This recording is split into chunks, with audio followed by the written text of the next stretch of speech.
Hazreti Peyğəmbər nə desə yaxşıdır. Hazreti Peyğəmbər buyurdu.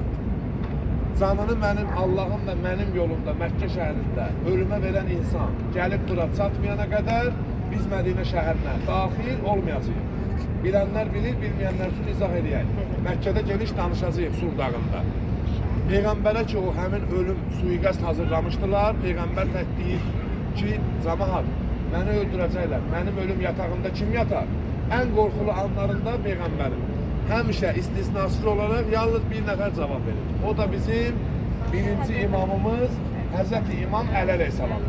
Peyğəmbərə deyirlər, ya Rasulullah, daxil olaq Mədinə şəhərinə. Peyğəmbərin dediyi budur ki, ölüm yatağında yatan insan haqqında ayə nazil olur. Yəni İmam Əli gəlib bura, Quba məscidinə çatmayana qədər biz Mədinə şəhərinə daxil olmayacaq. Bu da Peyğəmbərin Həzrət Əliyə vəfadarlığı idi. Həzrət Əli əleyhissalam 500 kilometrdir, gedəndə görəcəyik. O vaxtı, indi biz avtobusla gedirik, hələ deyirik qatar olsun, təyyarə olsun, amma o vaxtı dəvə ilə mi, atla ya da piyada o boyda yolu. Gəlib çatır bir neçə günə, özü də İmam Əli burada namaz qılır, sonra Peyğəmbər, İmam Əli hamısının iştirakı ilə burada olan köçən müsəlmanlar daxil olurlar müqəddəs Mədinə şəhərinə. Xoş olsun bizim halımıza ki, bizlərə nəsib eləyib, Allah Teala arzusunda olanlara da nəsib eləsin.